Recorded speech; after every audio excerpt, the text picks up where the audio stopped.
ఆమె ఒక రూపాన్ని ధరించి ఎదురుగుండా నిలబడితే అది ఆమె యథార్థ స్వరూపం కాదు, ఆమె ఒక రూపాన్ని తీసుకుని అలా నిలబడింది. ఒక పెద్ద ముత్తైదువగా అమ్మా అని పిలవగానే పలకడానికి నిలబడింది.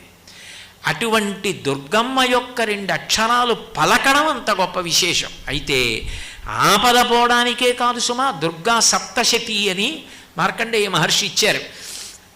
అద్భుతమైనటువంటి శ్లోకములతో కూడుకున్నది, కానీ ఉపదేశం అవసరం. శ్లోకములే అయినా అవన్నీ మంత్రములే అని. అందుకే ఆ శ్లోకములకే స్వాహాకారంతో చేస్తే చండీ హోమం అయిపోతుంది, పారాయణ చేస్తే తీర్థం తీసుకుంటారు.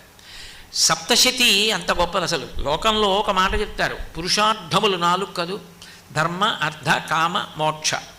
ఈ 4టిని చెప్పడానికి 700 శ్లోకాలతోనే ఇచ్చారు అంటారు. ధర్మం చెప్పవలసి వచ్చిందనుకోండి 700 శ్లోకాలతో మనుధర్మశాస్త్రం.